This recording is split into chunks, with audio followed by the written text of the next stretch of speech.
people that bashed him will be eating their words this year. Pretty heavily favored to be a first-round pick, minus 400 earlier this week. But that's not the surprise. If you're drafting J.J. McCarthy in the first half of the first round, you clearly believe not only is he a starter, he's going to be your starter for years to come. But a popular bet was under 3.5 wide receivers in the first round. The tape doesn't lie, baby. Only on SportsGrid.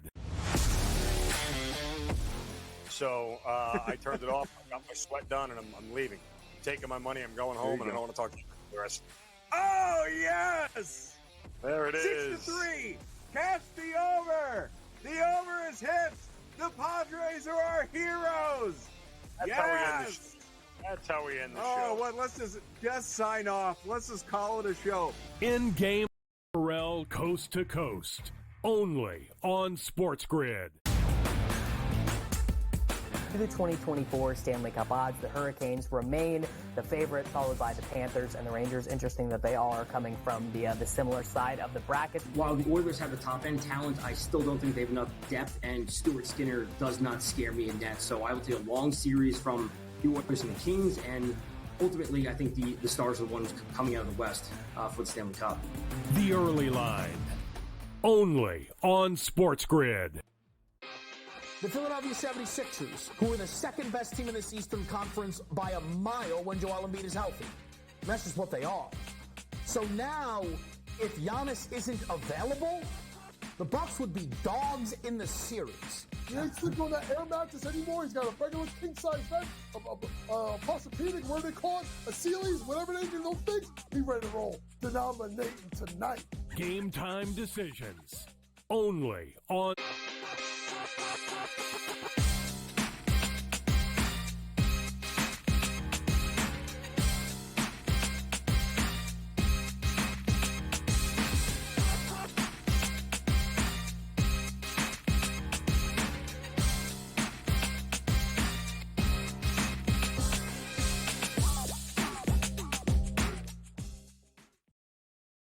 Welcome in. A very happy Thursday to you now, April the 25th, as Game Time Decisions rolls on here on the SportsGrid Network. I'm Joe Raineri, and we are excited here at SportsGrid because coming up around 7:30 Eastern Time, it is the 2024 NFL Draft, and it is finally here, and the king of all kings, the NFL, will take center stage, and there will be a lot of hope for some franchises and for a lot of fan bases around the country here tonight, as they may just be one draft pick away from turning their luck around. And I should know, as a Jet fan, I have been saying that for the better part of 30 years now. So I have given up hope, but that doesn't mean other fan bases won't be diving head first into the draft, and we have got you covered, wall-to-wall coverage,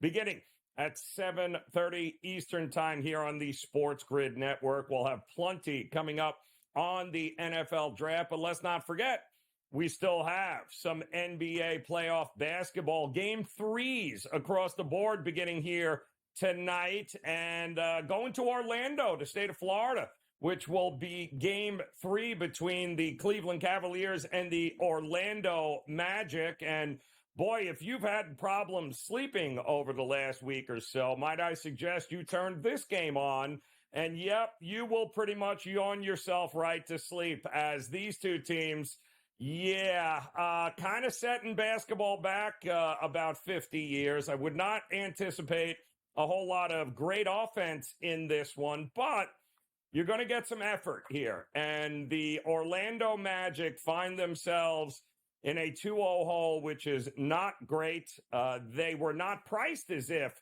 they would be this kind of underdog here, but they lost both games to the Cavs, and really an anemic offense was the storyline of the Orlando Magic. Will that change here tonight? That is the big question, as they're laying 2.5 points. The total down to about 201 and a half. So the market is already telling you they don't anticipate a whole lot of great offense here. Team totals we'll go over here in just a few. That might not be a bad way to approach this. The bottom line is all three games tonight feature home teams that are in 0-2 holes. And that is not a place you want to be in at all here, because history tells us you've got a less than 7% chance of actually coming back and winning the series down 0-2 at this point. But they're going to play the games anyway. And of course, we're going to do our best to try and point you in the right direction here. Game number 2 will involve, well, the Philadelphia 76ers, who have done just about everything right except, win the game. And that is really where they find themselves here in a spot tonight. They are back home after losing 2 games to the Knicks, in 2 very close games to the Knicks. In fact, games in which, for the most part, they should have won. And instead, they didn't, and they find themselves in that dreaded 0-2 hole. But I do think the market has really swung towards the 76ers, as this game is now hovering around the 5.5 mark here. And that is a monster swing when you consider that the Knicks closed as a 3.5-point favorite in game 2 at home. And now all of a sudden we're talking about a 5.5-point Sixer lead here, being a favorite in this one, with that total right around the 204.5. That is down, by the way, from an open of around 206, 205.5. But that is a whole lot of love in the marketplace for a Sixers team that, again, I believe the market thinks they are the one team that has a great shot at least extending this beyond 5 games. I don't know the market believes that tonight when it comes to the Lakers taking on the Denver Nuggets. And I had to look. It's been a while, and I had to look it up. The actual Denver Nuggets have not lost a game to the LA Lakers since December 16th, 2022. That is correct. December 16th, 2022 is the last time the Lakers tasted victory over the Denver Nuggets. It has been all Denver over the last couple of seasons here, and in the most inopportune times. Let us not forget, a sweep a year ago there in the Western Conference playoffs. Denver just took the Lakers out to the back and said, not this year, on their way to, of course, winning the championship. But you take it back even further. The unveiling of the Kobe statue at LA. You know who the team was the Lakers played that night? Yep, the Denver Nuggets. You know how that ended, right? Yeah, not good for the Lakers. Or how about the 40,000th point? 40,000 points, I think, for LeBron. Guess who that came against? Yeah, the Denver Nuggets. How'd they do in that game? They didn't win that game either. In fact, when they got their rings from many, many moons ago, when they actually won the championship there during the COVID season in 2020, yeah, that game that they got the rings was against, yeah, you guessed it, the Denver Nuggets. How did that result? Yeah, in another loss. So for some reason, some teams just have your number. And for the Lakers, nothing they can do here for a while now can get them over the hump against Denver. Will it happen here tonight? Well, they're not in Denver. They're not in the altitude. So there should be no excuse to wilt down the stretch. But we're talking about one of the oldest teams in the NBA playoffs here as far as average age goes. LeBron and Father Time not getting any younger. Anthony Davis, for his part, going to need to step it up. The Lakers are going to need to step it up. If they're going to finally beat Denver, now would be the time to do it here. But it is, after all, a 7 seed taking on the number 2 seed here in this matchup. But the market thinks it's a toss-up game. We're going to find out if it's a toss-up game. That's going to be your late-night game here tonight with the Lakers and the Denver Nuggets, the champs. And don't forget, they're the champs until somebody beats them.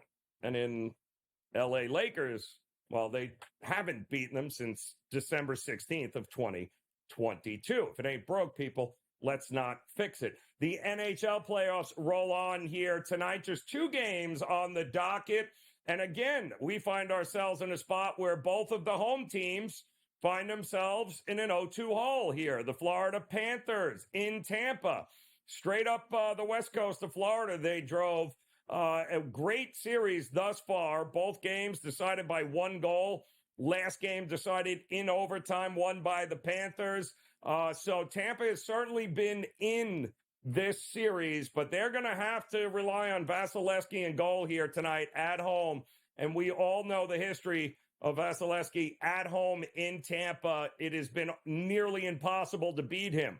But Florida is going to try to do just that. And coming up a little bit later this hour, Joe Madden will join us. We'll get her thoughts on this game. And then, of course, the Islanders. Not sure if George Kurtz is at a morning yet, our good friend George Kurtz here at the SportsGrid Network, after watching the Islanders melt down in the final 2 minutes of that last game in which Carolina somehow came back to beat them after being down 3-0 early in that game. Well, the Islanders will have an opportunity to get one here and get themselves right back at home here tonight against Carolina. Will they or won't they? A lot still to be decided here in both sets of playoff games. And then, of course, the NFL Draft will take center stage coming up at 7:30 Eastern, and we've got plenty on that, so don't go anywhere. Game Time Decisions will be back here on the grid.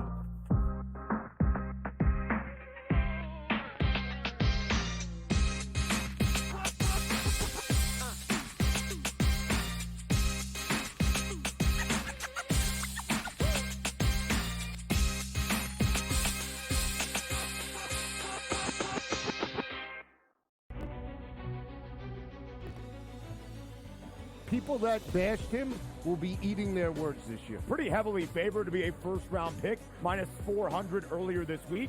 But that's not the surprise. If you're drafting J.J. McCarthy in the first half of the first round, you clearly believe not only is he a starter, he's going to be your starter for years to come. But a popular bet was under 3.5 wide receivers in the first round. The tape doesn't lie, baby. Only on SportsGrid.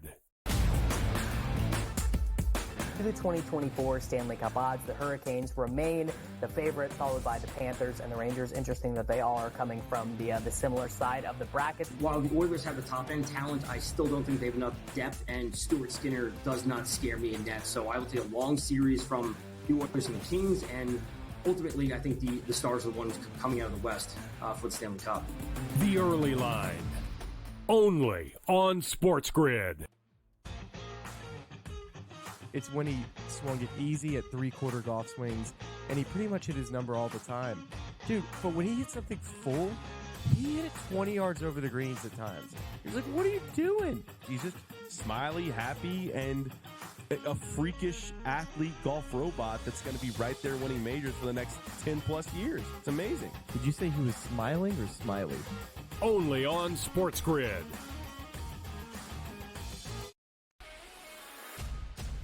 Draisaitl could easily, at plus money, get the first goal, the second goal, the fourth goal.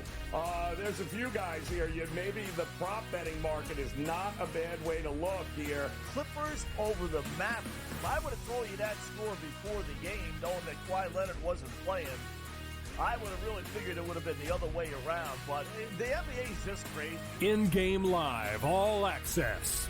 Only on SportsGrid.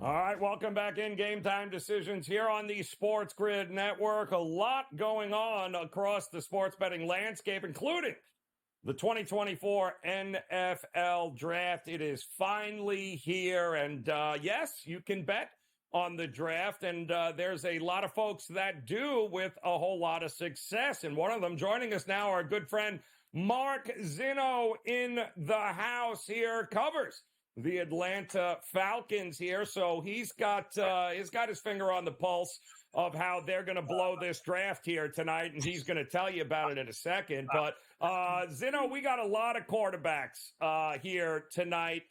Everyone seems to think that the number one pick is already, forget it. It's Caleb. It's going to Chicago. Let's start at number 2. Who's going second in this year's NFL draft?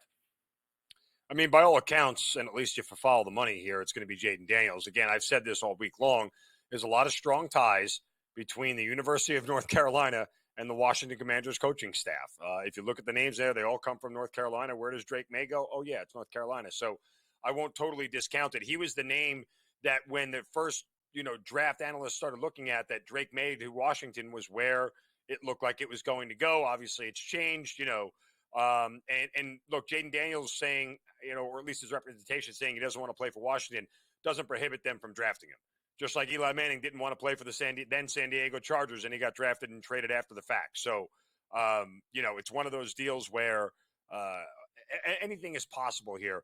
I still think the linchpin of the first round is the New England Patriots. I think they really hold the keys to the kingdom here, whether they stay at 3 or they move. I mean, if you're the Minnesota Vikings and you want Drake May or you want J.J. McCarthy, you're not going to sit back and wait. That's the reason you got that second first-round pick. I don't know that you can afford to sit and wait, because guess what? Somebody may sneak in behind you and all of a sudden end up stealing the guy that you want.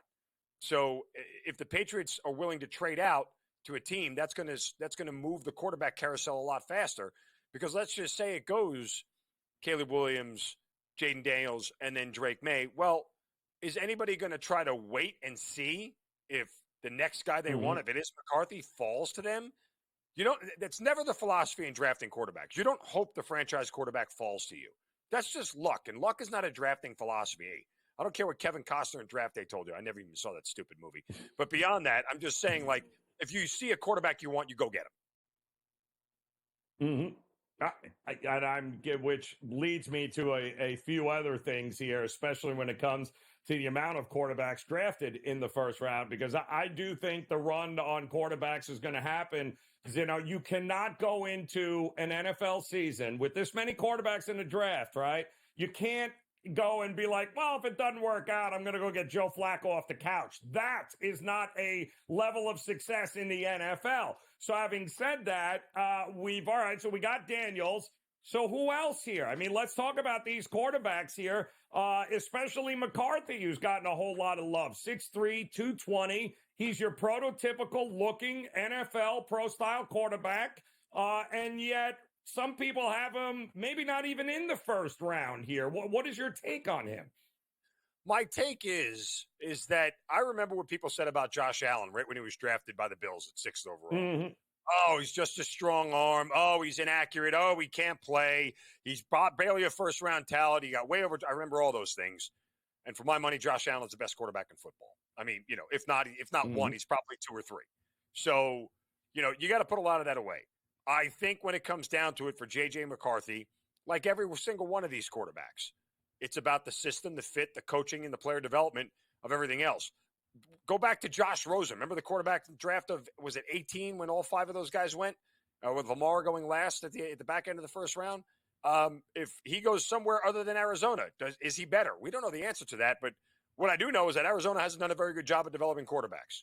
See Kyler Murray. Like, it was okay, but now it's starting to teeter off here a little bit. So, a lot of it depends on where the quarterback goes and where they land. I mean, I said this earlier this week on SportsGrid that I think, honestly, the team that needs Jaden Daniels the most is the Patriots. They have no weapons, none. Like, I challenge anybody off the street to name me 3 Patriots wide receivers right now. Not a tight end, because Hunter Henry's there. I'm talking about wide receivers. Nobody knows who they are because they don't have any. So, for a guy who's very good at being improvisational and just can make things happen on his own and is used to doing that, not that Drake May can't run or isn't mobile, but, he'll survive on his own because that's what he's used to doing to a certain extent at LSU. But, I don't know. I just think that if you're the Patriots and you want a quarterback here, would Washington be willing to flip with you? Probably not, unless they want, a different guy other than Daniels. But, it could fall that way regardless. So I think the Patriots really are the big, question mark here for me in round 1. Yeah, it's so where is the first non-quarterback going here in this draft tonight? Who do you see? Who's taking a non-quarterback here? If we go 1, 2, 3 quarterback and everybody stays the same, now do the Cardinals absolutely want Marvin Harrison Jr. at 4, or do they want more draft capital? Right? Because then it looks like, okay, Minnesota goes, Patriots say, no, Minnesota, we're keeping this pick. This is the guy we want. Minnesota then goes, okay, well, now I got to go get a guy at 4. Now I got to move up and get a guy at 4 because the Giants are lurking right there. What if they want a quarterback? What if they want to move up and go get the guy right now? So this is how those dominoes fall, and I don't think the Cardinals are drafting at 4. Like, if there was a prop, are the Cardinals drafting with the 4th pick? I would pick no.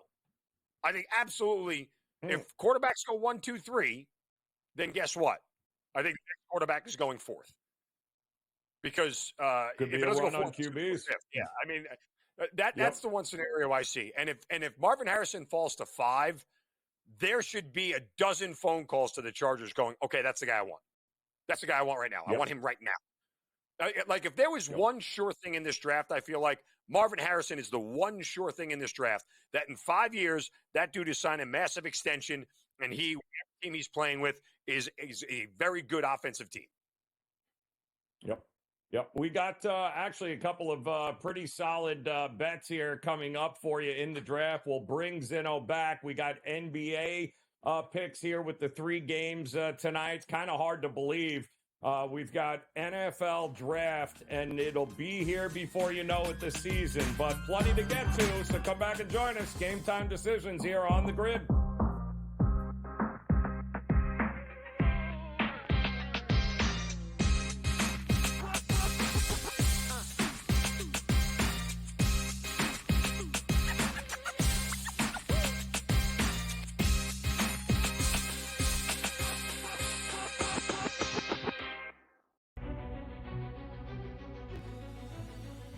People that bashed him will be eating their words this year. Pretty heavily favored to be a first-round pick, minus 400 earlier this week. But that's not the surprise. If you're drafting J.J. McCarthy in the first half of the first round, you clearly believe not only is he a starter, he's going to be your starter for years to come. But a popular bet was under 3.5 wide receivers in the first round. The tape doesn't lie, baby. Only on SportsGrid. For the 2024 Stanley Cup odds, the Hurricanes remain the favorite, followed by the Panthers and the Rangers. Interesting that they all are coming from the similar side of the bracket. While the Oilers have the top end talent, I still don't think they have enough depth, and Stuart Skinner does not scare me in net. So I will take a long series from the Oilers and the Kings, and ultimately I think the Stars are the ones coming out of the West for the Stanley Cup. The early line. Only on SportsGrid. It's when he swung it easy at 3/4 golf swings, and he pretty much hit his number all the time. Dude, but when he hit something full, he hit it 20 yards over the greens at times. He's like, what are you doing? He's just smiley, happy, and a freakish athlete golf robot that's going to be right there winning majors for the next 10-plus years. It's amazing. Did you say he was smiling or smiley? Only on SportsGrid.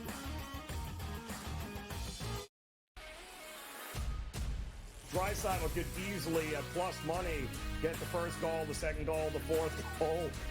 There's a few guys here. Maybe the prop betting market is not a bad way to look here. Clippers over the Mavericks. If I would have told you that score before the game, knowing that Kawhi Leonard wasn't playing, I would have really figured it would have been the other way around. But the NBA is just crazy. In-game live, all access. Only on SportsGrid.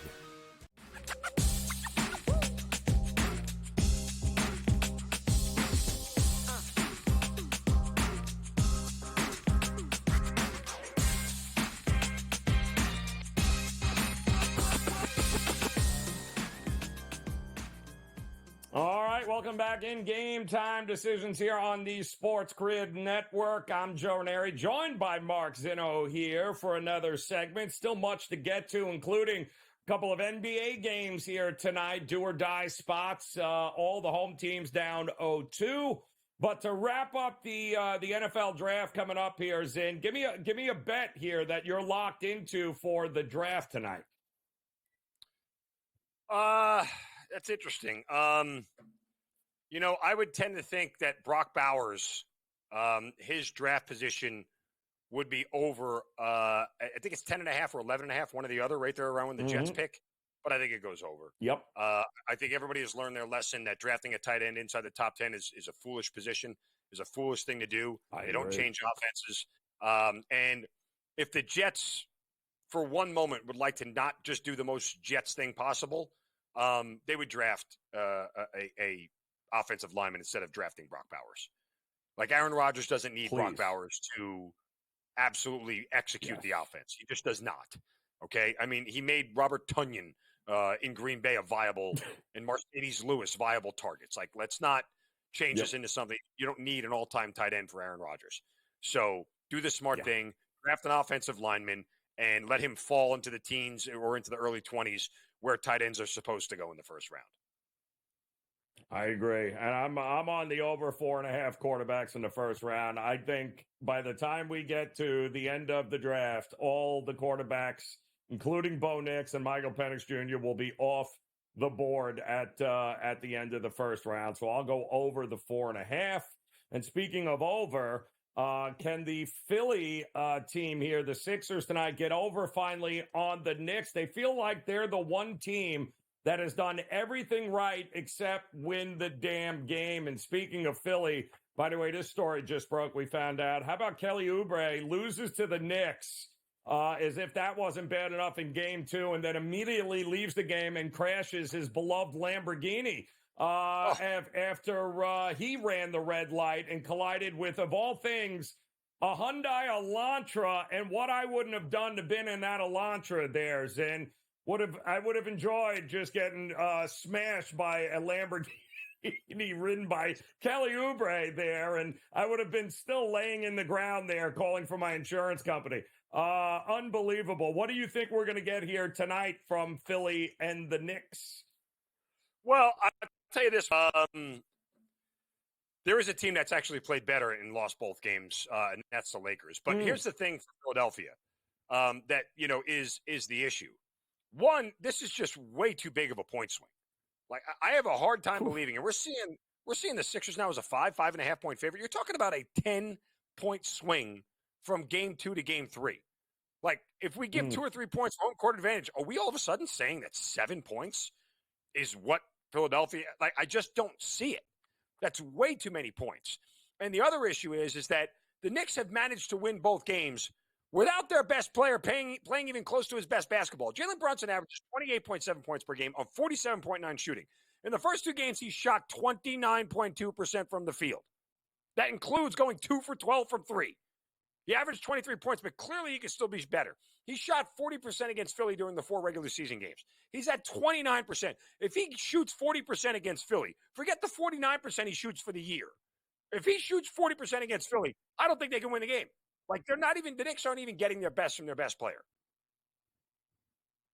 Opportunity presenting itself here tonight on the road. That number keeps growing here for the Sixers. But you mentioned the Lakers. So can the Lakers, like you said, they played well enough, just couldn't get it done late. Do they get it done at home? No. Like, how many times do I have to say this on this network this week? There is nothing that the Lakers do better than the Denver Nuggets. Nothing in the sport of basketball. That's it. Nothing. And the crazy part is that Los Angeles shot nearly 49% from the field and 43% over the course of the first 2 games and still lost them both. Like, the Nuggets aren't shooting anywhere near close. They shoot 49% from the field on the season. They're shooting 37% from beyond the arc during the season. They're shooting 42% from the field and 30% from 3 in the first 2 games and still beating this team. I don't know why this line is moving as much for the Lakers as it is, but Denver is not losing this game. And they got to come out and start fit. They lost both first halves in those first 2 games here and then waited for the Lakers to wilt in the second half.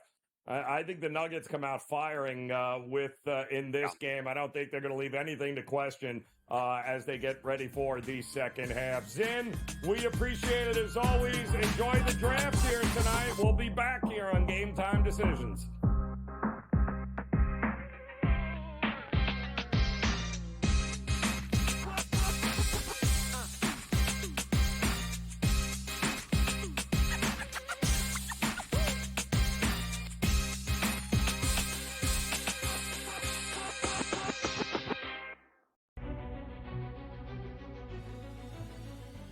people that bashed him will be eating their words this year. Pretty heavily favored to be a first-round pick, minus 400 earlier this week.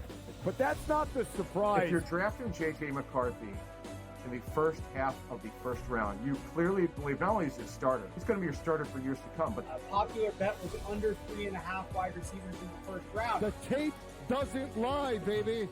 Only on SportsGrid. To the 2024 Stanley Cup odds, the Hurricanes remain the favorite, followed by the Panthers and the Rangers. Interesting that they all are coming from the similar side of the bracket. While the Oilers have the top end talent, I still don't think they have enough depth, and Stuart Skinner does not scare me in net. So I will take a long series from the Oilers and the Kings, and ultimately I think the Stars are the ones coming out of the West for the Stanley Cup. The early line. Only on SportsGrid. It's when he swung it easy at three-quarter golf swings, and he pretty much hit his number all the time. Dude, but when he hit something full, he hit it 20 yards over the greens at times. He's like, what are you doing? He's just smiley, happy, and a freakish athlete golf robot that's going to be right there winning majors for the next 10-plus years. It's amazing. Did you say he was smiling or smiley? Only on SportsGrid.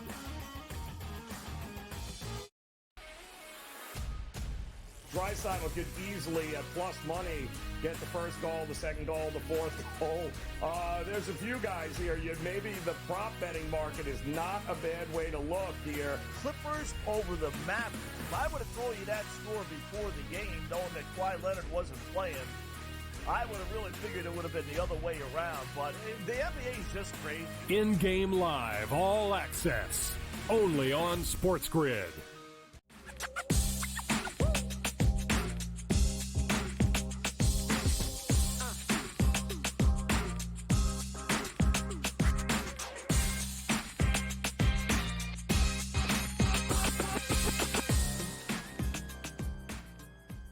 All right, welcome back in Game Time Decisions here on the Sports Grid Network. I'm Joe Raineri. Appreciate you stopping by. And we've got a lot of decisions to make here as we've got not only playoff basketball, but we've got playoff hockey. The NHL center stage here tonight. Joe Madden stepping in here, going to point us in the right direction here, Joe. And you know what direction I'm already going in this first game here. It's ironic that all three NBA home teams tonight down 0-2, and both home teams in the NHL also find themselves in a 0-2 hole. Tampa Bay at home, they need a slice of old Vasilevsky, don't they, here tonight to get back in this? Yeah, they need Vasilevsky to come out absolutely incredible in this one because the Florida Panthers have been controlling the puck, controlling the pace out there, and really dominating, even though in tight matchups here versus the Tampa Bay Lightning, they're finding a way to win. Now, the biggest problem here for me backing the Florida Panthers today, Joe, and I hate to say it, is not having Sam Bennett out there on the ice. He's so phenomenally strong for them. He's been able to get those goals, get those assists, and be clinch in those pivotal moments. Without him on the ice, if Andre Vasilevsky has a really solid day, I think the Tampa Bay Lightning can get the win in this first game at home. This is a do or die situation for them, I believe, because they can't go down 3-0 to the Florida Panthers. I think you get the best out of them today. I can see them being able to get the win here, but I think this is another really tight battle. I'm looking for this game to go to overtime, and I am looking for the Tampa Bay Lightning to get the win in a lower scoring game. I do think both goaltenders show up. Bobrovsky's been absolutely phenomenal. The way he's been able to stop that puck. The Florida Panthers do have to give him a little bit more protection, though, because I tell you, over the course of another series, I just don't know how he can continue to move like that on the ice, Joe. Yeah, it's they were good at home this year. They know they go down 3-0, it's over for Tampa. I mean, they were 25-11-2 at home this year.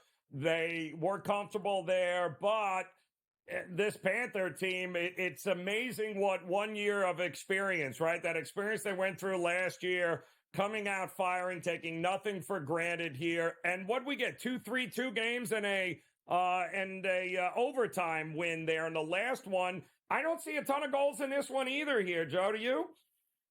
No, I really don't see those goals coming in. I think you have to look at the under in this one. I think this is probably another 3-2 style game, if Mm. that. And I do expect that third goal, if we do get that third goal by one of these teams, to come in overtime. Both of these defenses have been so solid, especially the Florida Panthers. While they're not giving Bobrovsky the protection on those high danger shots, these two teams are both stepping in front of the puck. They're physical games. These teams are taking the penalties, though. So I want to see both of these teams stay out of the box while still playing a physical game out there, Joe. But I definitely think this is a lower scoring one. Yeah, I'm with you there. I definitely think less goals, fewer goals than more goals. And I could say the same thing for the Carolina Panthers visiting the Islanders here. I don't know how the Islanders recover from that. They had it, Joe. They had it. They did everything they needed to do, and they still lost. But now they're down 0-2. What chance do you give the Islanders here tonight? Oh, not much. Don't tell George Kurtz I said that either, because you look at the Islanders in this one and they did so phenomenal. They were up 3-0, and then the Carolina Hurricanes are so phenomenally strong on both sides of the puck. It is a deadly offense out there. They were able to score those two goals within 30 seconds.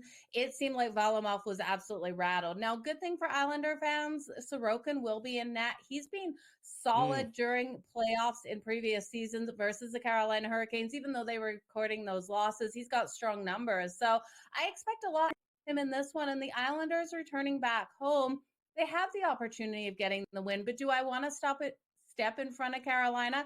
Absolutely, I don't. One thing I did find, though, Joe, over on FanDuel, you can take the Islanders to score a goal in the first period. They just have to get one goal or more on the board in the first period, which they've done in the last two games. We saw 2 goals out of them in the last game, 1 goal in the first. And as long as they get that 1 goal in the period, it's minus 118. I expect a goal in the first period out of the Islanders. Frederik Andersen, they were able to hit him with very, very limited shots in the last game. They only had 12 shots on goal and were able to get those, 3 goals in that last game. So I do expect a goal early out of the Islanders on their home ice. The total's interesting in this one too, Jodo, isn't it? I think his best shot at winning this thing would be to keep it lower scoring, right? I mean, I saw 6.5, and I kind of scratched my head, and I'm going, what did you think was happening? And then the money started coming in, and I'm like, this is much more like it. 5.5 here, but even still, the Islanders need to keep this thing ugly and keep it low scoring. Can they? Can they? Can they is the biggest question. I question sending Sorokin out. I know he's got good numbers, but will he be ready to hit the ice? Because Varlamov was so strong down the stretch, able to get them into the playoffs. Frederik Andersen's absolutely phenomenal out there. So my concern really doesn't come with him. While I do think the Islanders will hit him quick, I think he has a stronger performance than we saw in that last game. I'm scared of this total, but if I'm going to go one way with it, it has to be the under. We've seen these teams out here during all of these series in the playoffs have higher scoring games than I would have expected out there on the ice. The caliber of goaltending is absolutely phenomenal. So I think for the Islanders, their game plan can't be. Patrick Roy can't have this team coming out to try to win in a high-scoring game. It's never going to happen with the Carolina Hurricanes. What the Islanders need to do, they need to come out, get a quick goal, and then drop back and play defense and protect that lead for the rest of that game, because Carolina is so deadly out there on the ice. They don't want to get into a shootout. That's not how they're going to win it. If they win this in a 4-3 game, I'll be scratching my head, because I expect this to be, if they win, a 2-1 style one, Joe. Yeah, I mean, Sorokin, not a great year, but historically he's been absolute money at home. And if I'm not mistaken, the Islanders were in this spot a year ago, down 2-0 against the Hurricanes, and then they ended up coming home, winning that game 5-1. And they, the rest is history, but they did at least get one there. They're going to have to get this one, because my fear is if they lose this one too, it's going to be a clean sweep here. What shocked you more last night, Joe? The fact that Boston went into Toronto and won, or that the Kings ended up winning in overtime? You know what? Between those two, not the biggest shocker. My biggest shocker was the Dallas Stars going down to the Vegas Golden Knights. I cannot believe that they're going to take that back to Vegas, back to the Fortress, and I don't see Dallas being able to pick up a win. Everyone wants Vegas out in this first round because this team only gets stronger as the playoffs go on. So I was blown away by that. But when I'm looking at those other two games, yeah, Boston really has Toronto's number. The LA Kings played a great game. Cam Talbot stood on his head. So I don't know between those two. I kind of thought the Kings might be able to get some goals on Skinner. That's my biggest question mark with Edmonton making it to the second round. And then out of the second round is their goaltending, Joe. So could you explain to us the joy from Calgary fans will have if in fact Toronto loses let's say 4-1 here and Boston ends up. Can you explain and tell the viewing audience how much joy will be celebrated in certain parts of Canada? Certain parts of Canada are going to be ecstatic, but all the commercials up here are trying to get Canadians to come together and support the Canadian teams over the American ones. I say boo to that, Joe. I would rather see the Kings kick out the Edmonton Oilers and see the Oilers go ahead. Right. I was going to say that there's a lot of dividing going on up there, and nobody wants Toronto to win except people in Toronto. That they're more fun when they lose because the whole everything that precedes them losing is just priceless. Joe, man, we appreciate it. Good luck in the games here tonight. Game Time Decisions. We'll be back.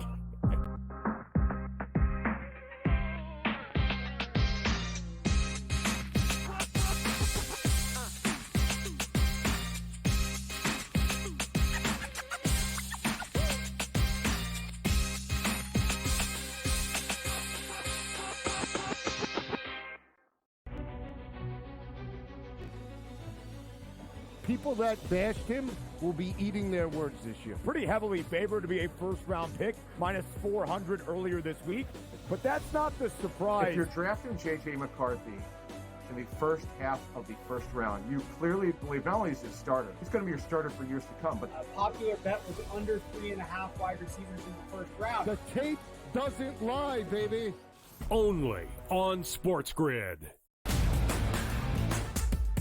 To the 2024 Stanley Cup odds, the Hurricanes remain the favorite, followed by the Panthers and the Rangers. Interesting that they all are coming from the similar side of the bracket. While the Oilers have the top-end talent, I still don't think they have enough depth, and Stuart Skinner does not scare me in net. So I will take a long series from the Oilers and the Kings, and ultimately I think the Stars are the ones coming out of the West for the Stanley Cup. The early line. Only on SportsGrid. It's when he swung it easy at three-quarter golf swings, and he pretty much hit his number all the time. Dude, but when he hit something full, he hit it 20 yards over the greens at times. He's like, what are you doing? He's just smiley, happy, and a freakish athlete golf robot that's going to be right there winning majors for the next 10-plus years. It's amazing. Did you say he was smiling or smiley? Only on SportsGrid.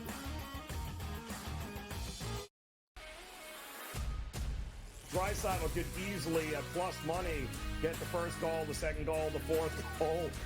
There's a few guys here. Maybe the prop betting market is not a bad way to look here. Clippers over the Mavericks. If I would have told you that score before the game, knowing that Kawhi Leonard wasn't playing, I would have really figured it would have been the other way around. But the NBA is just crazy. In-game live, all access. Only on SportsGrid.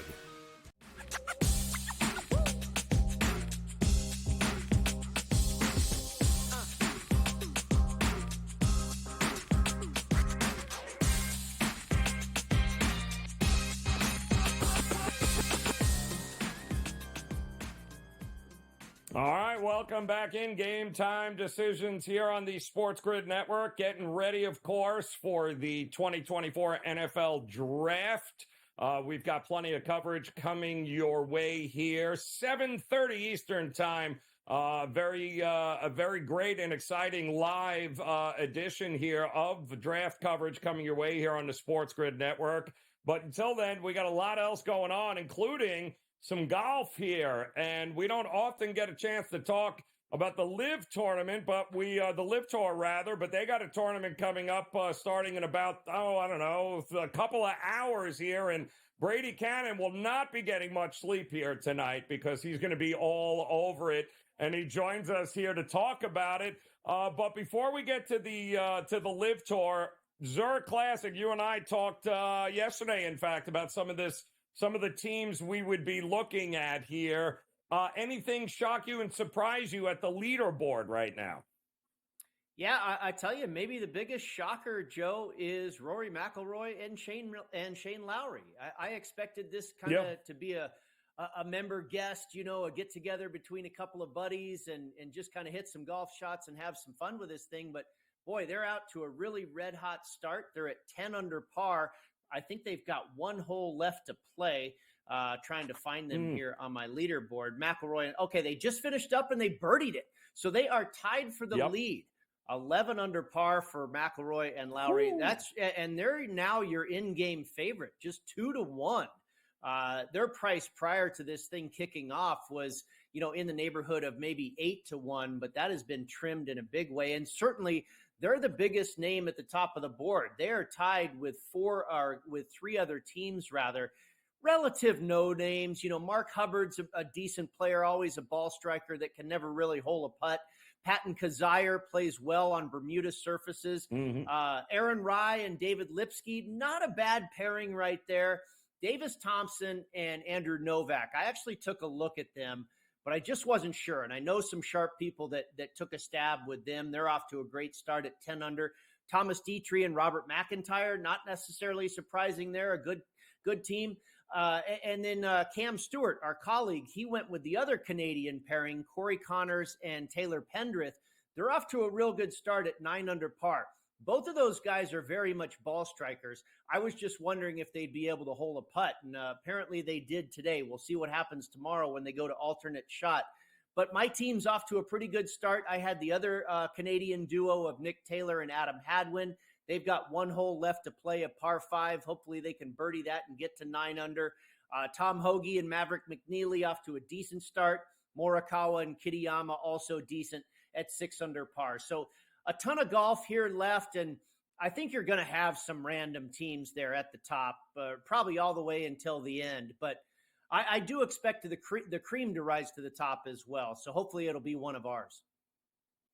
Yeah, absolutely. These team events always interesting here. A little reprieve for the guys as they get ready for the PGA Championship, which will be the next major here in a couple of weeks. But the Live Tour back at it after the Masters. This is their first tournament since they played the Masters. A lot of these guys, and they're in Australia, and this was the same course I believe they played last year, Adelaide, and Taylor Gooch, I believe, defending on this one here. And what was your take on this course?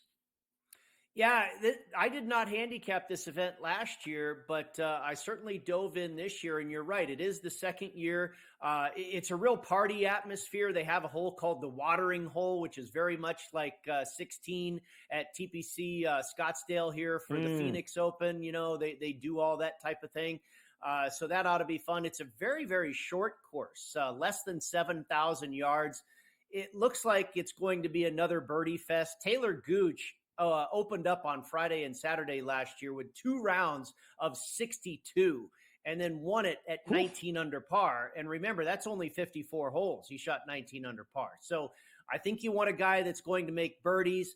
It's a short, kind of congested course, tree-lined fairways.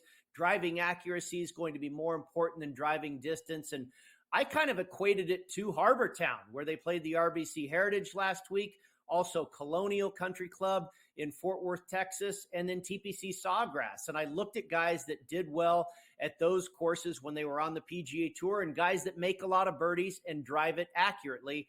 And I came up with Tyrrell Hatton at 12-1. He's had a runner-up finish at TPC Sawgrass. He's had top 10s at Harbor Town and Colonial.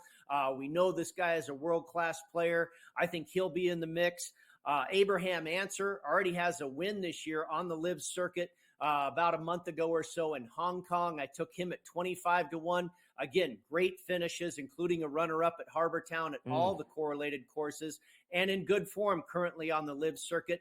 And then a couple of longer bombs, a couple of guys that have both won at Colonial Country Club and had multiple top 10 finishes at Harbortown and Sawgrass. And that's Kevin Na and Jason Kokrak. I got Na at 65-1. I've seen him even higher. And Kokrak, I got at 60-1. I've actually seen him lower. But, if I'm correct in this course, and I did some flyovers and looked at it online and everything, if I'm correct that it matches up or comps well with these other courses I'm talking about, then my four guys ought to play really well here. We'll see how it pans out. I'm kind of looking forward to it. 9:30 in the East, 6:30 out here in Las Vegas. We've got primetime golf going on in Australia. Yeah, I love it here. And why is, and I have to imagine that everybody and their mother is going to be on Cameron Smith, aren't they? Right. But he's not been great. No, Right? He's not been great. good at the Masters, but he hasn't been great on the Live circuit. And a lot of times a home game for me, Joe, is a time to fade a guy because you're dealing with all the distractions. Hey, buddy, I need 18 tickets for me and my boys to come. And, you're dealing with all this stuff when you're playing on your home floor like that. And, I imagine Cam Smith will do okay. He's one of the best players in the world and certainly this Live circuit. But it is a lot of pressure being under that spotlight playing on your home turf. So I didn't necessarily fade him, but I went a different direction. Yeah, the pressure, you're right about that. I mean, he's ranked 12th in the Live Tour standings so far this year, so not a great season, but plenty of golf left to play here. And Brady, we appreciate you stopping by. Game Time Decisions will return here after this.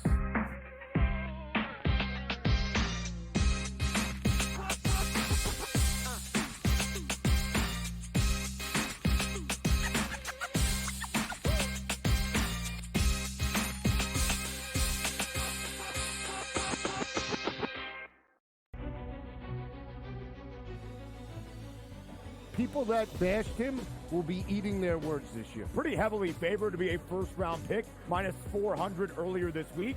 But that's not the surprise. If you're drafting J.J. McCarthy in the first half of the first round, you clearly believe not only is he a starter, he's going to be your starter for years to come. But a popular bet was under 3.5 wide receivers in the first round. The tape doesn't lie, baby. Only on SportsGrid. To the 2024 Stanley Cup odds, the Hurricanes remain the favorite, followed by the Panthers and the Rangers. Interesting that they all are coming from the similar side of the bracket. While the Oilers have the top-end talent, I still don't think they have enough depth, and Stuart Skinner does not scare me in net. So I will take a long series from the Oilers and the Kings, and ultimately I think the Stars are the ones coming out of the West for the Stanley Cup. The early line. Only on SportsGrid. It's when he swung it easy at three-quarter golf swings, and he pretty much hit his number all the time. Dude, but when he hit something full, he hit it 20 yards over the greens at times. He's like, what are you doing? He's just smiley, happy, and a freakish athlete golf robot that's going to be right there winning majors for the next 10-plus years. It's amazing. Did you say he was smiling or smiley? Only on SportsGrid.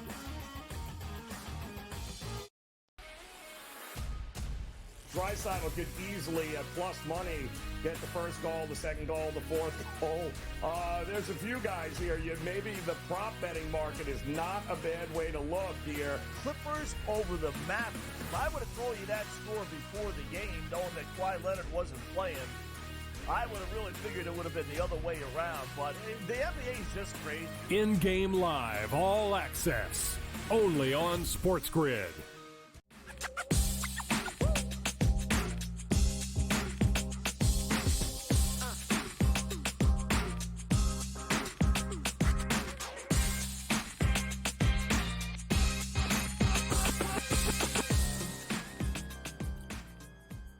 All right, welcome back in Game Time Decisions here on the SportsGrid Network as we're getting ready, of course, for the 2024 NFL Draft will be coming your way here, bottom of next hour. But We're about to drop the puck here in the all-important Game 3s in the NHL. And joining us, our good friend George Kurtz. We put out a wellness check for you, Kurtz. As soon as that Islander and Carolina game ended the other night, we were a little bit concerned because it looked all Islanders right up until it didn't there at the end. But the truth is, I think they were in this same spot a year ago, were they not? They were down 2-0. They came home.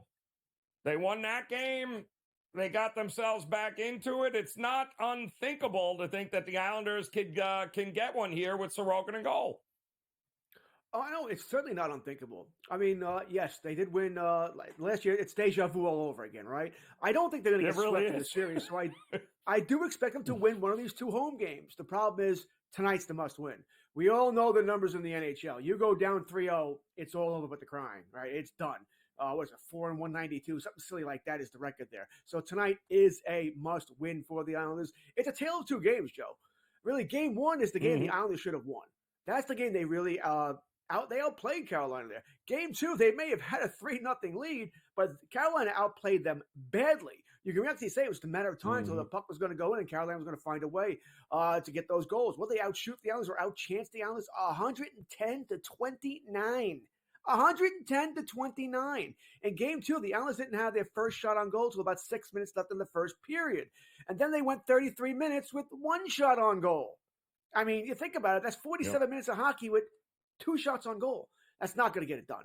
All right, Frederick Jansen didn't play all that well in Game 2. I think he'll play better tonight. Islanders have to win tonight. That's the bottom line. They have to win tonight. If not, as the series is over, maybe they can squeak out a win here.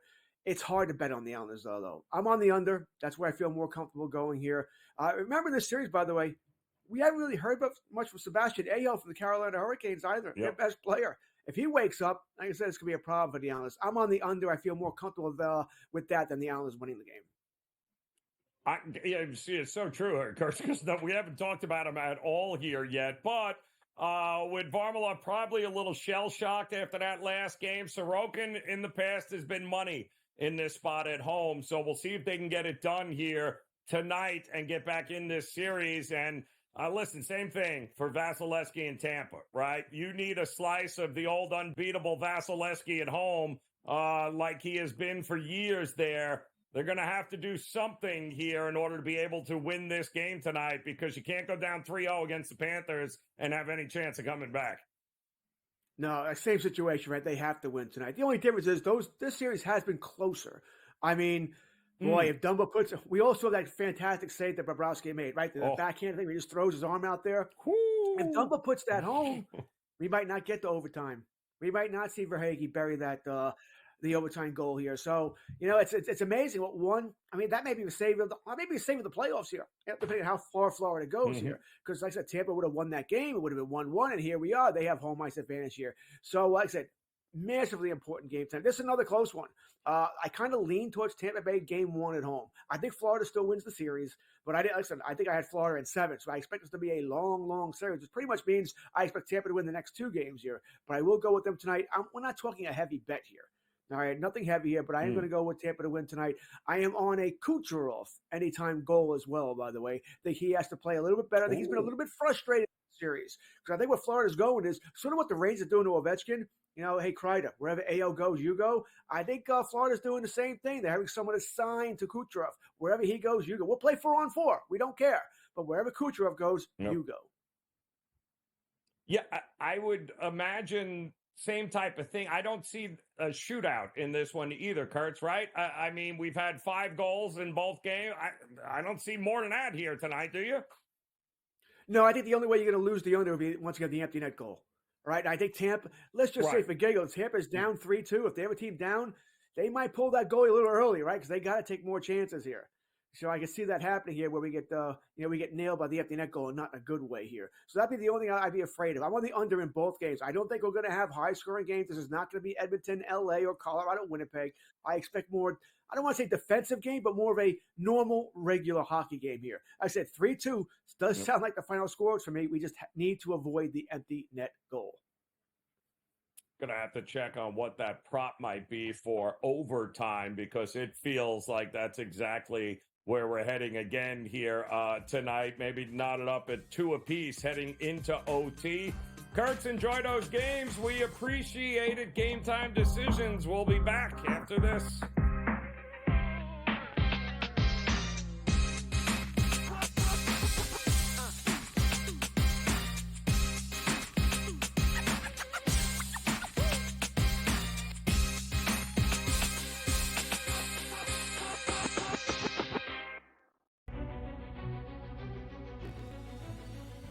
People that bashed him will be eating their words this year. Pretty heavily favored to be a first-round pick, minus 400 earlier this week. But that's not the surprise. If you're drafting J.J. McCarthy in the first half of the first round, you clearly believe not only is he a starter, he's going to be your starter for years to come. But a popular bet was under 3.5 wide receivers in the first round. The tape doesn't lie, baby. Only on SportsGrid. To the 2024 Stanley Cup odds, the Hurricanes remain the favorite, followed by the Panthers and the Rangers. Interesting that they all are coming from the similar side of the bracket. While the Oilers have the top end talent, I still don't think they have enough depth, and Stuart Skinner does not scare me in net. So I will take a long series from the Oilers and the Kings, and ultimately I think the Stars are the ones coming out of the West for the Stanley Cup. The early line.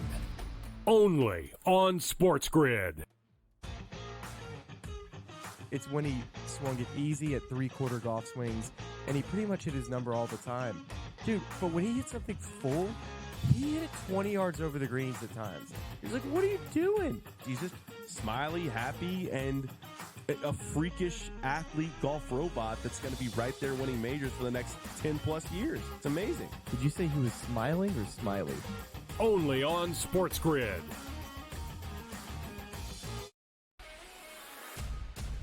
Draisaitl could easily, at plus money, get the first goal, the second goal, the fourth goal.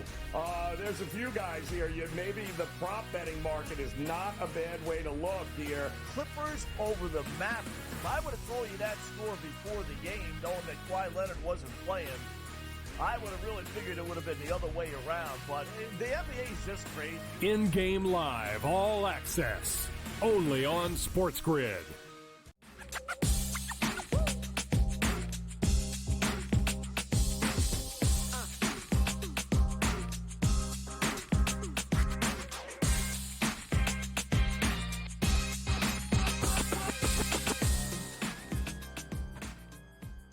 All right, welcome back in, off and running here. Game Time Decisions on this Thursday now, April the 25th. And that means we've got the NFL Draft coming up here, bottom of this hour. It's going to be a whole lot of fun here tonight as there are more quarterbacks in this draft than we have seen in a very, very long time. At least the hype around the quarterbacks is legit. And as you can see that draft order right now, there's an awful lot of teams that need a quarterback on that list in the top 10, except the Jets, maybe, if they can keep Aaron Rodgers upright, that is, which is why, as a Jet fan, fingers crossed that they don't get enamored and run with Brock Bowers at tight end with the number 10 pick. Instead, that they get the best offensive lineman on the board at that time here and start surrounding Aaron Rodgers with some people that can protect him. But I will say this, there is also opportunities for hope with a lot of teams here tonight. So stay tuned. We'll have it covered for you starting at the bottom of this hour. We're also getting ready here for the opening tip in game number 3 between the Cavs and the Orlando Magic, two teams that played some 90s basketball the first 2 games in Cleveland here, where, hey, first one to 90 wins. Well, that's ironic because the Orlando Magic have not scored 90 points yet in this series, but they were a much, much better team at home this year than they were on the road, to the tune of an average of about 6 points more at home. And they're going to need every one of those 6 points here tonight, as they were one of the better cover teams at home, which is going to help them. And I do think being able to sleep in their own bed coming home down 2-0, very young team. This is not a team that is used to being in the playoffs, nor is there, Boncaro or the other guys here, Wagner. These aren't guys that are used to still playing basketball this time of year. So I think them being on their own home court, having that familiarity is going to help them in this spot. And the market keeps pushing money towards Orlando. It was as high as 3 just about 20 minutes ago. We're seeing 2.5 now in the marketplace, but 201, 201.5 is the total in this one. And if the Magic are going to win, then the Magic are going to have to figure out how to get 100 points. That's going to be the trick. If that's the case, maybe an Orlando team total, not a bad look in your future as well here. And then coming up bottom of this hour as well, the 76ers are going to try to get back into this series with the Knicks. They too down 2-0, but they are playing at home, and the market loves some 76ers, don't they? We saw the 76ers go off as a 3.5-point dog in game 2 at the Garden just a couple of nights ago, and they ended up covering that game. Now, this is a pretty big swing here with the 76ers laying almost 2 buckets against this Knicks team here, and that is a big number, which tells me 76ers getting a little bit of love here in that marketplace with Joel Embiid and Maxey and Harris and the crew. Well, they have certainly played good enough in order to be able to have won at least one of the last 2 games. But they are not, that's not going to get it cut here tonight. They are going to need it, get it done tonight at the Kia Center. Now, is home court advantage worth that big of a line move? Well, we're going to find out here, but Sixer fans will tell you absolutely here. And can I tell you, the Knicks haven't played all that great. They have not played all that great at all. And while everyone thinks that Brunson is somehow going to snap out of this here, give credit to the Philadelphia defense and what they've been able to do. They have some pretty big guards that can go after Brunson and make life miserable for him. And that's exactly what they have done. Just 2 of 12 from 3-point range for Brunson. The thing with him, though, is that he is taking a crazy amount of shot attempts. So he's averaged 23 points on 29% shooting from the floor so far in this series. But again, 2 of 12 from 3-point range. And they're going to keep forcing him to struggle and not give him those easy baskets. The things you got to guard against is that the volume for Brunson will inevitably be there. So even if he's not making the shots, before you fade him in the prop market, just remember, he's going to get his here tonight. And Philadelphia is hoping they can continue with their ability to be able to defend him and keep him from going off and keeping him at 29% from the floor.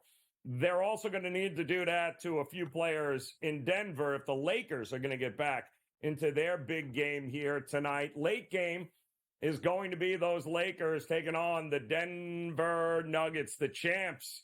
How this is pretty much a -1 or even at this point is kind of laughable, given the fact that the Lakers have not beaten the Denver Nuggets since December 16th of 2022. It has been that long, and they are that much older now than they were in 2022.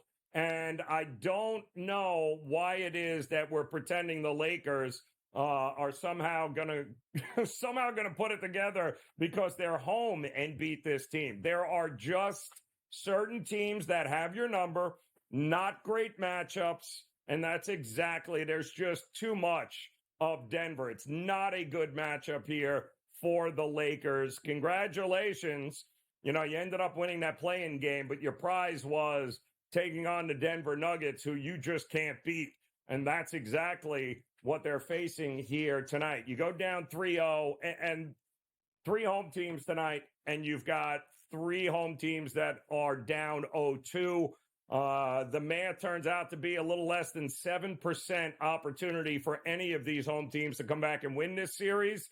It's usually the nail in the coffin. And if you go down 3-0, it's really not going to work in your favor. So they've got a lot. All 3 of these home teams have their backs against the wall here tonight.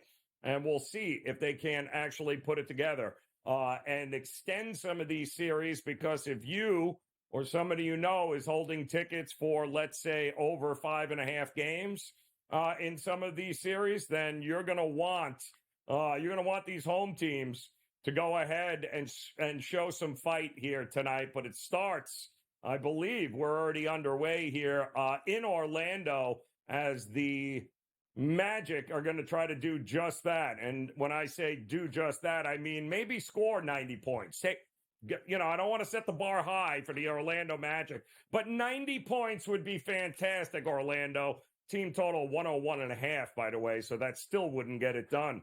But they need a victory here, and I do think they'll eventually get it here tonight. We also have one baseball game left, and I think that is getting ready to go underway here, as the New York Yankees. A lot of day games, as we had, and you guys know this, Thursdays usually getaway games here, and everybody pretty much in the books here, except for the Yanks, who are going to try and handle their business against the Athletics again here tonight, with Nasty Nestor on the mound for the Yankees. And they got through the top of the first. Yankees are coming up in the bottom of the first. I do believe this came close to about almost $3. That's what the Yankees were as a favorite, minus 300.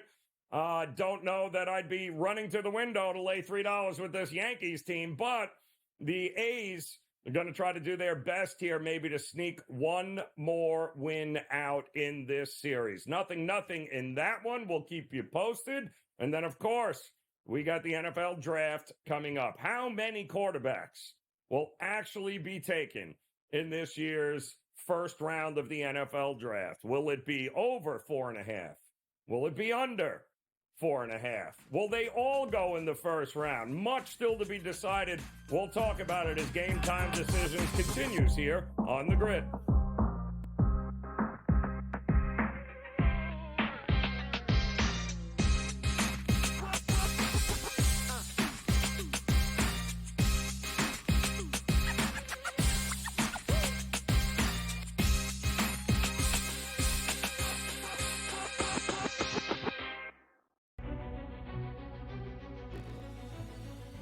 People that bashed him will be eating their words this year. Pretty heavily favored to be a first-round pick, minus 400 earlier this week.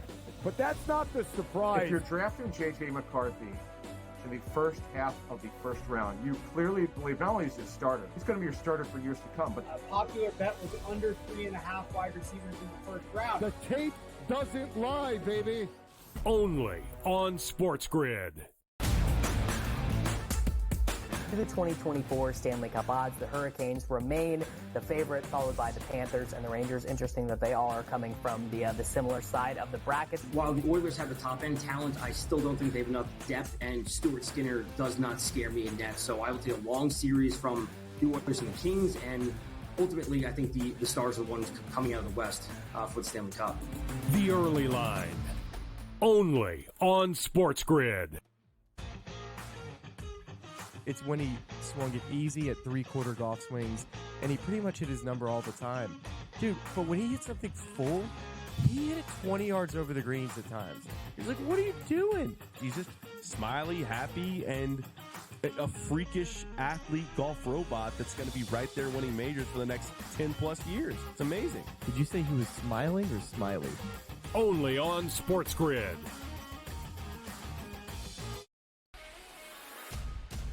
Drysdale could easily, at plus money, get the first goal, the second goal, the fourth goal. There's a few guys here. Maybe the prop betting market is not a bad way to look here. Clippers over the Mavericks. If I would have told you that score before the game, knowing that Kawhi Leonard wasn't playing, I would have really figured it would have been the other way around. But the NBA is just crazy. In-game live, all access, only on SportsGrid.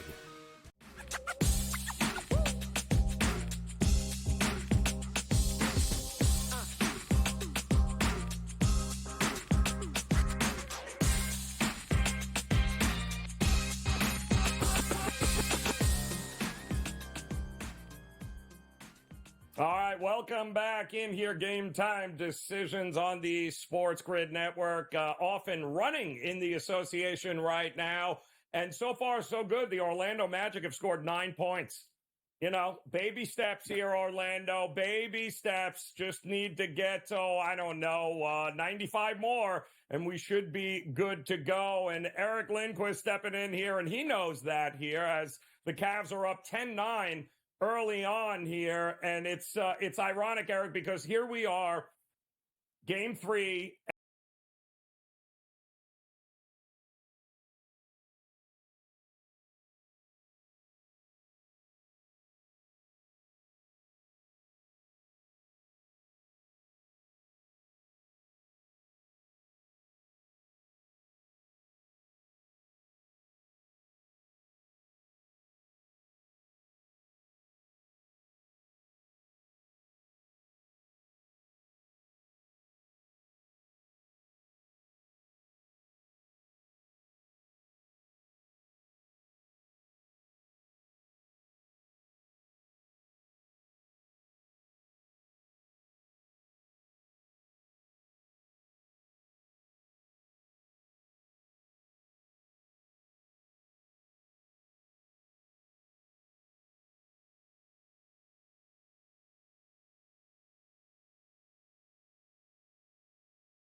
So we'll keep you posted on this one, and we are awaiting the Knicks and the 76ers.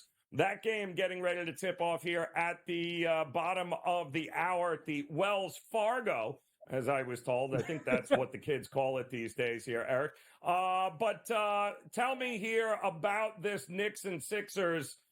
Again, 0-2, home team. I thought the Sixers have done everything except win the game. And can they get one here over the next couple to get themselves back in this? Yeah, they definitely can. This is one of those spots where it is going to be kicking your feet up on the couch and watch this one. I have way more betting interest in the evening, in the late night hammer here. But as it stands right now, Philly 26-16 at home. They've had a pretty decent home court advantage for the last couple of years. Philly 48-37 on the season, but they did everything but win those two basketball games. Took a flurry finish in game 2. I do have Knicks futures, as a producer Frank knows, so I'm pretty happy with what we've seen from the New York Knicks so far to be up 2-0. But Joel Embiid, this line's now gone 4.5 to 5.5. He's been playing major minutes here. They can extend him. It would seem like to 40 if absolutely need be. That'll be a little bit game script dependent, if you will. If they're up a little bit there in that third quarter, I bet they still get a second rotation in for him. But numbers across the board look pretty efficient to me. The one thing I'm trying to take advantage of here, if I can, is what happens with this center rotation. We saw 18 minutes for Isaiah Hartenstein in game 1, 30 for Mitchell Robinson. It completely flip-flopped. And I feel like there's something to take advantage of in that marketplace, but I haven't pulled the trigger on anything here. It's going to probably be a complete stay away from me for this game, and just cheer for the Knicks to keep doing what they've been doing, living that semi-charmed kind of life. And it's kind of ironic, too, because Josh Hart's been your leading rebounder. So it's kind of crazy when you think about it there, but they're going to have to do better than what they have done, certainly offensively. Brunson, and give credit to Philly, right? I mean, they've done a great job of not allowing the catch and shoots, not allowing him to kind of get off 2 of 12 from 3. Is that sustainable? Can they continue? Because the argument can be made once Brunson gets going in rhythm, good night, it's over.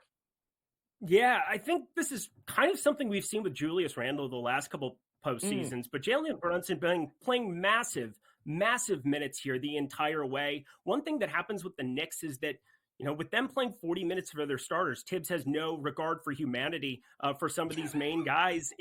You just see massive minutes coming their direction during the regular season, and every other team sees the boost to minutes, but you don't really have to change a lot of their baseline rates. You basically just change it for the matchup itself. As he said before, Josh Hart, been the leading rebounder. I would say initiating a lot of the offense too, been an absolute spark plug for them in a very unexpected way, but 31.3% usage on the season for Jalen Brunson. They're doing everything they can to stop him. They've been doing a pretty good job so far. It's been a lot of either Miles McBride in game 1, game 2 was the Josh Hart spot. I do think once Brunson starts to go, it'll be very, very fascinating, but you could say the same thing about Harris Maxey. Maxey played awesome in the sick game there in game 2, but overall, Jalen Brunson, he's too good to be held down for too long. 42% offensive rebounding rate for the Knicks. That's not sustainable. So something has got to change there. Philadelphia is going to get back in there. All right, Lakers tonight. Put up or shut up. I don't want to hear about altitude. So what are we doing to the Lakers in Denver tonight? We're hammering Denver. I mean, this is even money at FanDuel now. I don't understand this in any way, shape, or form. I believe they haven't won in 3 years against this basketball team. Mm-hmm. I feel like it's too good to be true. We're kind of getting this hook, line, and sinker. I feel it coming. Babe. But you know what? I don't care. I'm going to be firing it up. So Denver in this spot did not play well in game 2, but the most optimistic thing for them, high 20s minutes turn into high 30s minutes for Jamal Murray, one of the most impactful players here in the association when perfectly healthy. Been right around an 8.2 estimated win share on the season. That's 90th percentile in basketball. The pick and roll game that they can put Anthony Davis in a blender at the high post. It's just going to be really, really fascinating to watch. And Jamal Murray, I think he's the one that I'm really waiting for that breakout game. We got the breakout shot for him. Hopefully it can emphasize a big, big finish from him tonight. They've trailed both games that Denver in the first half. I don't think that's how they play this one tonight. Denver in the first half as well. Denver in the first half, I would be just fine with. I'm going to be going on the play for the game here. I have a ton of prop exposure to this one, too. Want to at least throw it in before the end. Rui Hachimura, 11.5 points over at DraftKings right now. Juiced a little bit more than the minus 110 number. Minus 112, the prevailing number, I think, most places at the moment. Rui Hachimura has shot the ball abysmal, but around 39 minutes for him, this is just a numbers play. When you start seeing minutes for guys like this that just can't get pulled off the floor, eventually you're going to see them knocking down shots. Yeah. Denver getting points is a value play for me as well, Eric. Best of luck. Enjoy the games. Game Time Decisions returns here on the grid.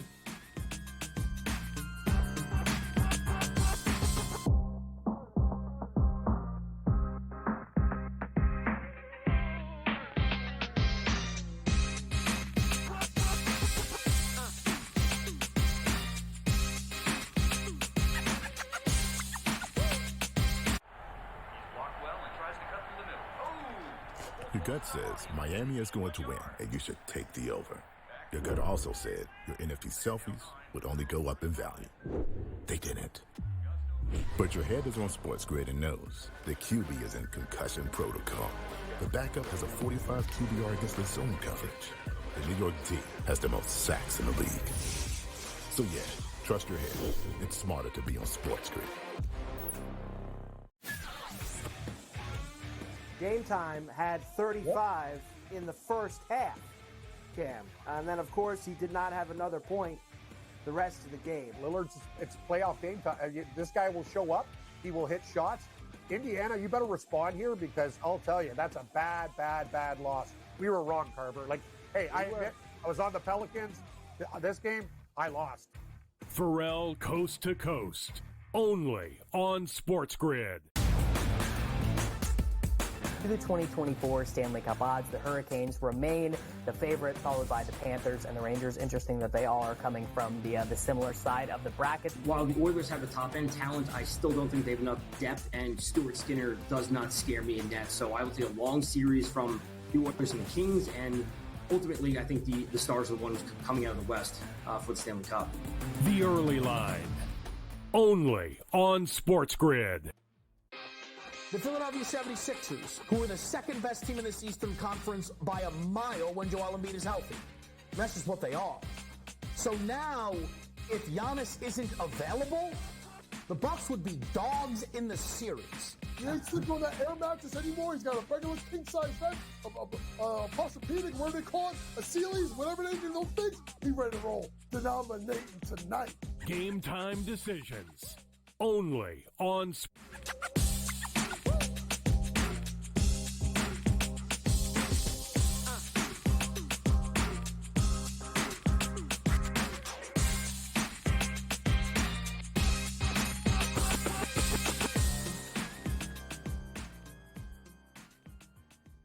right, welcome back in. Game Time Decisions here on the Sports Grid Network. Our final segment together here as we give way to a very special, special edition of the 2024 NFL Draft coming your way here. Bottom of the hour is Kevin Walsh, Ben Stevens, Warren Sharp, the gang, Mike Blewett, all will be coming to you live here to go play-by-play and bet-by-bet as to what is going to happen in this year's NFL Draft. And a lot of question marks, except with what the Chicago Bears are going to be doing. And that seems to be a foregone conclusion that Caleb Williams will be on his way to the Chicago Bears, as they will have the quarterback of their choice and what they want. However, I am not of the mindset that is a great quarterback here to lead your franchise. I could be wrong, but I am not buying Caleb Williams. I understand that they put all their eggs into that basket, the Bears, although I would love to see a true curveball right off the bat where the Chicago Bears trade out and get basically enough money and enough draft capital to build a new stadium by giving up that first-round pick. But they need a quarterback. Williams has been linked there. It may be the easiest bet on the board, which is why it's also the most expensive bet on the board. Minus 20,000, I believe. If you want to win $100, you can lay 20,000 out there. I don't think there's going to be a lot of people doing that. So I would imagine that we're going to be looking at a Caleb Williams, and then the question is, what's next? What are we going to get after that? I happen to think that we are going to get, a whole lot of runs on quarterbacks here. The big question for everyone is whether or not you are going to see Bo Nix in the first round, or whether or not you are going to see Michael Penix Jr. in the first round. We do know that Drake May, obviously, Caleb Williams, Jaden Daniels, some sort of combination there with Williams up at the top. Jaden Daniels obviously has been kind of linked here, like he is going to be that number 2 pick to Washington. What are the Patriots going to do? They need a quarterback. How about J.J. McCarthy? What's going to happen with J.J. McCarthy? How far will he fall? I'll tell you this.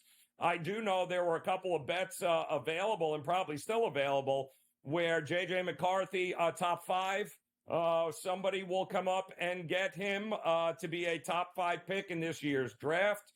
I do think that he is your prototypical NFL-style quarterback here. Very much, certainly had a lot of hype coming out of Michigan there. And at 6'3", 220, he certainly looks the part. But the reality is he wasn't really asked to do a whole heck of a lot there at Michigan, was he? More of a game manager type. But it is going to be extremely important for him to land with the right team, the right coaching staff, the right organization, all of these guys. That is the equation that a lot of people seem to forget. These guys have all the talent in the world. And the thing that I like about McCarthy is that he just turned 21. So he's a young, very young kid here heading into the NFL, as opposed to Bo Nix, who I think is, 24? I feel like he's been playing college football since 1998. But everybody has their pluses and minuses here, right? Even Jaden Daniels certainly has a lot of upside because of his mobility. But when you look at the teams that are going to be in that 2, 3, 4 and beyond, you want to make sure you're with the right organization, the right coach, because I think we can all agree, listen, Patrick Mahomes, much better than the 10th round, I think it was, the number 10 pick there that he went. But don't forget, he landed with exactly the right guy in Andy Reid. And Andy Reid saw him, went up there and got him. And that's what I think is going to happen here. We're coming off a year in the NFL in which Joe Flacco got a phone call in October, November, while he was sitting in his thong there on the couch eating popcorn. So all I'm saying is that these, if you have an opportunity, go get a quarterback. then you go get your quarterback. And there are a lot of quarterback-needy teams. We saw Tennessee reach last year to go up and get their quarterback. I would be shocked if we don't have over 4.5 QBs in the first round. That is my best bet here. But get ready. Much more draft special coming your way here on the Sports Grid Network.